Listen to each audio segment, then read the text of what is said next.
नमस्कार, मैं हूं स्नेहलता। आप देख रहे हैं मुद्दे की बात। और आज शुरुआत अजान पर मचे घमासान के साथ, क्योंकि लाउड स्पीकर से अजान एक बार फिर से चर्चा में है। एक बार फिर से इस पर कोहराम मच गया है। इस बार विरोध प्रयागराज से हुआ है, जहां इलाहाबाद सेंट्रल यूनिवर्सिटी की कुलपति डॉक्टर संगीता श्रीवास्तव ने प्रयागराज के डीएम भानुचंद्र गोस्वामी को एक चिट्ठी लिखी है, जिसमें कहा कि उनके घर के पास वाली मस्जिद से होने वाली अजान उनकी नींद में खलल डाल रही है। इसी के विरोध को कुछ लोग धर्म के चश्मे से देख रहे हैं, लेकिन सवाल बड़ा है। जो लोग अजान से हैं वो परेशान हैं, लेकिन उनके परेशानी के समाधान क्या है, देखिए।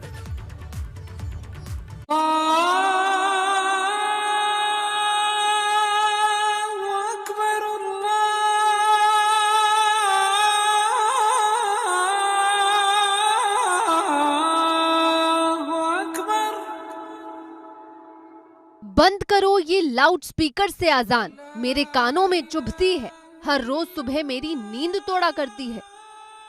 मैं सोने की कोशिश करती हूँ लेकिन सो नहीं पाती। ये लाउड स्पीकर से निकली अजान हर रोज मुझे परेशान करती है।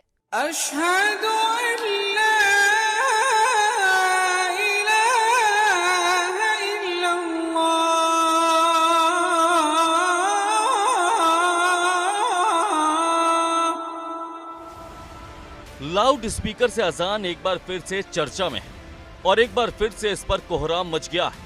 और इस बार मोर्चा इलाहाबाद सेंट्रल यूनिवर्सिटी के कुलपति डॉक्टर संगीता श्रीवास्तव ने खोला है, जिन्होंने इसको लेकर प्रयागराज डीएम भानुचंद्र गोस्वामी को एक पत्र लिखा है,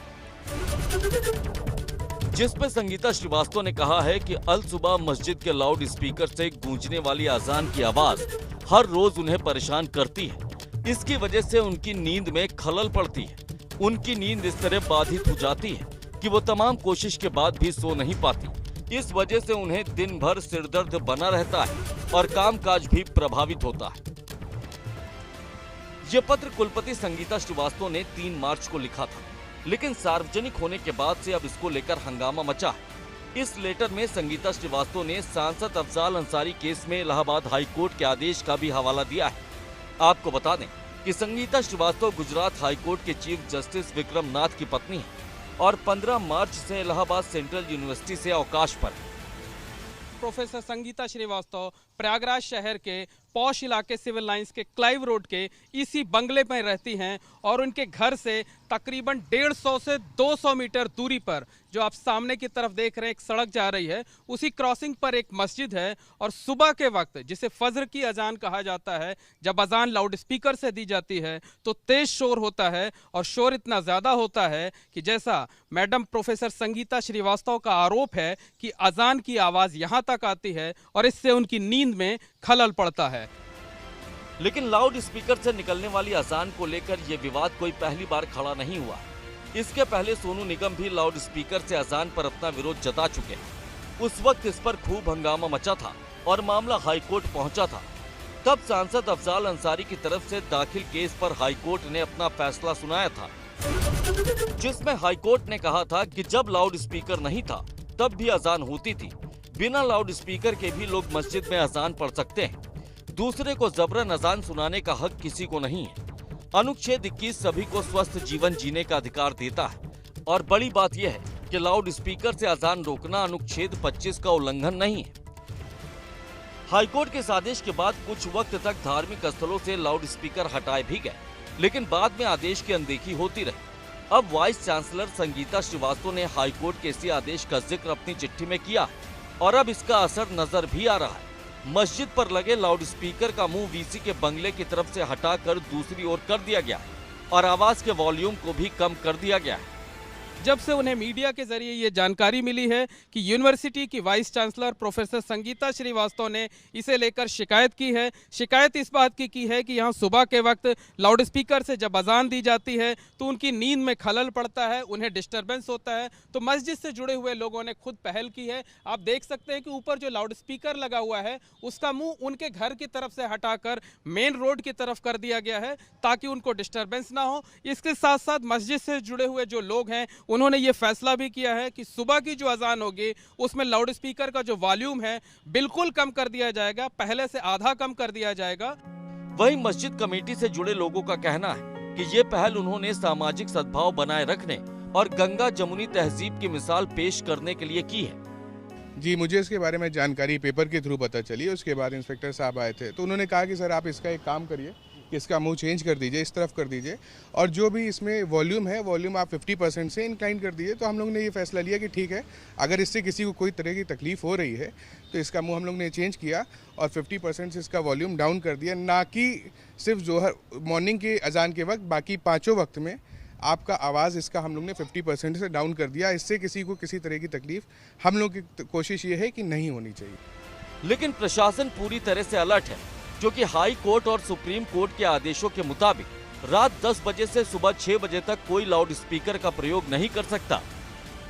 माननीय वीसी इलाहाबाद यूनिवर्सिटी का एक पत्र मेरे भी संज्ञान में आया है, जो उन्होंने जिला मजिस्ट्रेट को लिखा है कि एक निश्चित डेसिबल से ऊपर माइक के द्वारा अजान होती है जिससे उनको डिस्टर्बेंस होता है। तो हम लोग इसका अध्ययन कर रहे हैं और उसमें जांच करके, और ये भी सुप्रीम कोर्ट और हाई कोर्ट की गाइडलाइन है कि 10 बजे शाम से सुबह 6 बजे के बीच में कोई नॉइस पोल्यूशन नहीं होना चाहिए। इस विरोध को कुछ लोग धर्म के चश्मे से देख रहे हैं, लेकिन किसी को जबरन कुछ भी सुनाया जाना कहीं से भी ठीक नहीं है। रही बात अजान की, तो दुनिया के कई मुल्कों में बिना लाउड स्पीकर के अजान होती है और बड़े और प्रशासनिक कार्रवाई से पहले ही लाउड स्पीकर के रुख को न सिर्फ बदल दिया गया, बल्कि लाउड स्पीकर की आवाज भी कम कर दी गई। लेकिन सवाल ये है कि क्या इतना भर करने से विरोध खत्म हो गया या फिर ये बात भी दूर तलक जाएगी।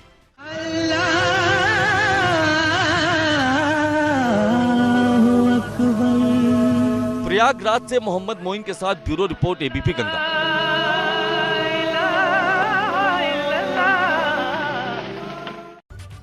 अब बात वायरस से दूसरे विश्व युद्ध की। कोरोना की रफ्तार डरा रही है, या यूं कहें दूसरी लहर शुरू हो रही है। लोगों को फिर से मार्च का जो पिछला साल बीता है वो याद आने लगा है, लेकिन इसके बाद भी लोग लापरवाही की इंतहा पार किए हुए हैं। सोशल डिस्टेंसिंग की धज्जियां उड़ी हैं और ये लापरवाही जिसका नतीजा ये है कि देश के 16 राज्यों के 70 जिले ने पूरे देश की टेंशन बढ़ाकर रखी है। इस मुश्किल से निपटने के लिए बुधवार को पीएम मोदी ने सभी राज्यों के मुख्यमंत्रियों से बात की और टेस्ट, ट्रैक और ट्रीट पर गंभीरता दिखाने की सीख दी।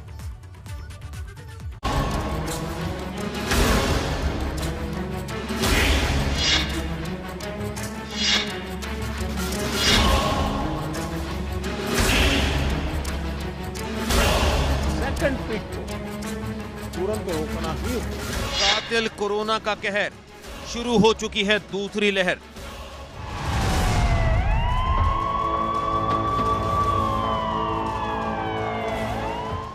महाराष्ट्र में कोविड की रफ्तार खतरनाक।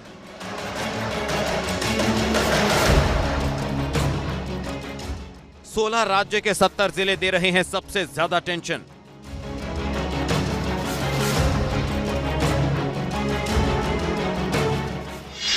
हर हफ्ते बढ़ रहे हैं 43% मरीज।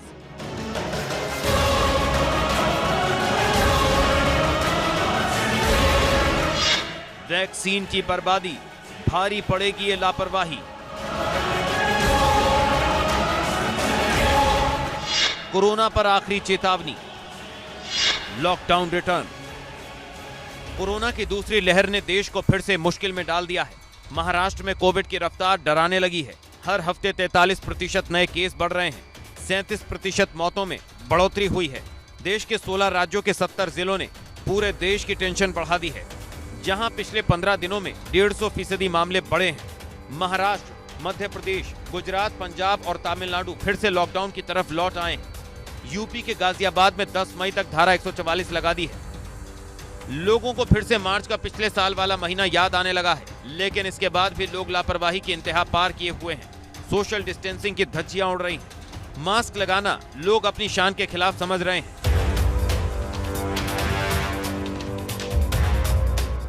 एक तरह से पूरे देश के सामने एक नई मुश्किल खड़ी है और इसी मुश्किल से निपटने के लिए बुधवार को पीएम मोदी ने सभी राज्यों के मुख्यमंत्रियों से बात की, जिसमें पीएम मोदी ने टेस्ट, ट्रैक और ट्रीट को लेकर गंभीरता दिखाने की बात कही। टेस्ट, ट्रैक और ट्रीट, इसको लेकर भी हमें उतनी ही गंभीरता की जरूरत है जैसे कि हम पिछले 1 साल से करते आ रहे हैं। हर संक्रमित व्यक्ति के कॉन्टैक्ट को कम से कम समय में ट्रैक करना और आरटी-पीसीआर टेस्ट रेट 70% से ऊपर रखना बहुत अहम है। हम ये भी देख रहे हैं कि कई राज्यों में रैपिड एंटीजन टेस्टिंग पर ही ज्यादा बल दिया जा रहा है और उसी भरोसे गाड़ी चल रही है। जैसे केरल है, उड़ीसा है, छत्तीसगढ़ है, यूपी है। मुझे लगता है कि इसमें बहुत तेजी से बदल की जरूरत है। इन सभी राज्यों में, मैं तो चाहता हूं देश के सभी राज्यों में हमें आरटी-पीसीटी टेस्ट और बढ़ाने पर जोर देना होगा। देश में वैक्सीनेशन की गति लगातार बढ़ रही है। एक दिन में 30 लाख लोगों को वैक्सीनेट करने के आंकड़ों को भी पार कर चुके हैं। लेकिन जिस राज्य में वैक्सीन डोज की बर्बादी हो रही है, उनको पीएम मोदी ने सख्त चेतावनी दी है। 1 साल के बाद हमारे हाथ में एक हथियार आया है, ये प्रभावी हथियार है। देश में वैक्सीनेशन की गति लगातार बढ़ रही है। हम एक दिन में 30 लाख लोगों को वैक्सीन करने के आंकड़े को भी एक बार तो पार कर चुके हैं। लेकिन इसके साथ ही हमें वैक्सीन डोसेज वेस्ट होने की समस्या को बहुत गंभीरता से लेना चाहिए। अब तक कोरोना वैक्सीन की कुल 3.51 करोड़ डोज दी जा चुकी है। लेकिन एक सच ये भी है कि इसकी बर्बादी भी खूब हो रही है। अब तक देश में 6.5% वैक्सीन खराब हुई है। तेलंगाना में सबसे अधिक 17.6% और आंध्र प्रदेश में 11.6% टीके बेकार हुए हैं। कोरोना के इलाज के साथ ही इस तरह की लापरवाही कई सवाल खड़े कर रही है। गनीमत है कि भारत में कोरोना से रिकवरी रेट 96% है। अगर ये 1-2% भी कम होती तो स्थिति आउट ऑफ कंट्रोल हो जाती। कि हम सभी इन विषयों पर ध्यान देते हुए आगे बढ़े। एक मंत्र जो हमें लगातार हम सबको कहना होगा, दवाई भी और कड़ाई भी। देखिए, दवाई मतलब बीमारी चली गई ऐसा नहीं। मान लीजिए किसी को जुकाम हुआ है, उसने दवाई ले ली, सब ली, लेकिन इसका मतलब ये नहीं है कि उसको ठंडी जगह पे बिना सुरक्षा के ऊनी कपड़े वगैरह पहने बिना वो चला जाए, बारिश में कहीं भीगने के लिए चला जाए। भाई ठीक है, तुमने दवाई ली है, लेकिन तुम्हें बाकी संभालना तो पड़ेगा ही पड़ेगा। इसलिए मैं समझता हूं इतनी सामान्य बात लोगों को समझानी चाहिए। मतलब साफ है, दवाई के साथ कड़ाई ही कोरोना का एकमात्र इलाज है। एक तरह से ये चेतावनी का आखिरी अलार्म है, क्योंकि यहाँ एक छोटी सी चूक पूरे देश पर भारी पड़ जाएगी। इसीलिए सावधानी बरतें, 2 गज की दूरी को अपना कवच बना लें। Bureau report, ABP Ganga. प्रशासन तो चौकन्ना है, लेकिन अपना ध्यान तो आप ही को रखना है। और अब बात सीएम योगी के मिशन असम की। आज सीएम योगी ने असम में 3 रैलियां की और जमकर विपक्ष पर हमला बोला। सीएम योगी की गर्जना सुन विपक्षी खेमे में खलबली मच गई। योगी जब बोल रहे थे तो जनता में गजब का उत्साह था। वैसे ये सिर्फ असम की बात नहीं है, उनकी हर रैली में ये जोश नजर आता है।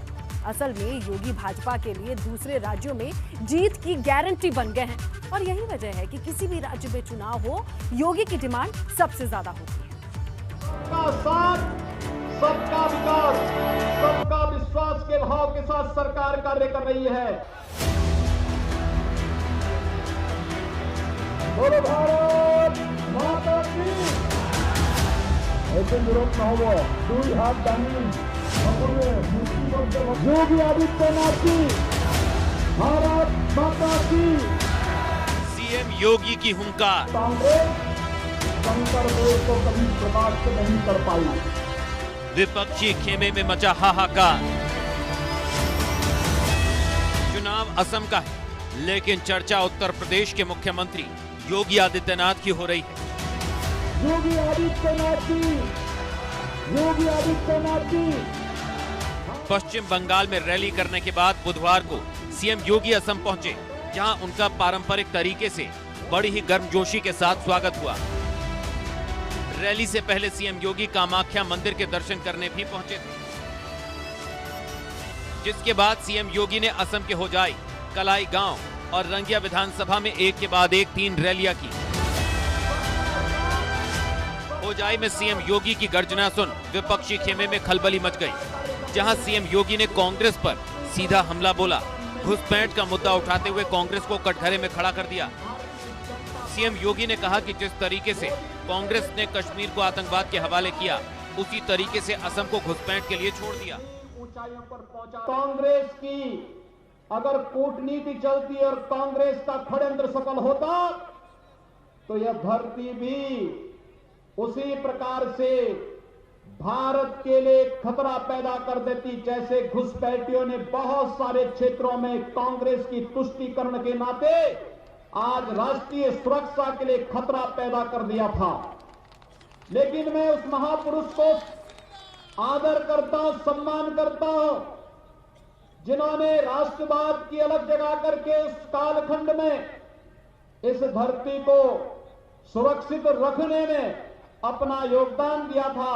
शंकर देव के, श्रीमान शंकर देव की इस धरती को मैं कोटि कोटि नमन करते हुए भारत के सांस्कृतिक राष्ट्रवाद के उस महापुरुष के प्रति विनम्र श्रद्धांजलि भी अर्पित करता हूं। बात मेड इन कानपुर के सबसे घातक हथियार LMG की, जो दुश्मन की नाक में नकेल कसने के लिए पूरी तरह से तैयार है। इस अचूक निशाने से दुश्मन बच नहीं पाएगा। इसकी बनावट ऐसी है कि पलक झपकने से पहले ही दुश्मन ढेर हो जाएगा। यह आधुनिक मशीन गन पूरी तरह से स्वदेशी है और कानपुर में इसे तैयार किया गया है। क्या खासियत है और क्यों है ये दुश्मन का काल, देखिए इस रिपोर्ट।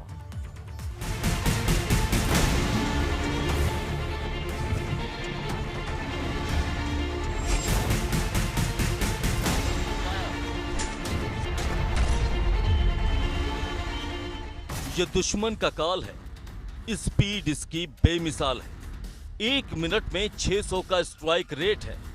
ये अद्भुत बेलफेट LMG का कमाल है, क्योंकि अब कानपुर की स्मॉल आर्म्स फैक्ट्री ने दुश्मनों के छक्के छुड़ाने के लिए एक और घातक हथियार तैयार कर लिया है, जिसका अचूक निशाना न सिर्फ घर में छिपे दुश्मन, बल्कि सरहदी इलाकों में दुश्मनों पर काल बनकर टूट पड़ेगा। स्मॉल आर्म्स फैक्ट्री ने एक लाइट मशीन गन बनाई है। इसे अचूक बताया जा रहा है और अपनी कैटेगरी में ऐसा वेपन और कहीं नहीं बनता है। इसके क्या स्पेसिफिकेशन और फीचर्स हैं, DB सिंह हैं वर्क्स मैनेजर, उनसे बात करते हैं और इनसे जानने की कोशिश करते हैं कि आखिरकार ये हथियार क्यों इतना चर्चा में आ रहा है। क्या स्पेसिफिकेशन और फीचर्स हैं इसके, आप बताएं। ये जो वेपन है 7.62 × 51 मिलीमीटर LMG है नाम इसका, और ये हथियार जो है हम लोगों ने आर्मी का एक JSQR है, ज्वाइंट सर्विसेज क्वालिटेटिव रिक्वायरमेंट, जिसमें आर्मी, नेवी, एयरफोर्स सबकी रिक्वायरमेंट्स हैं।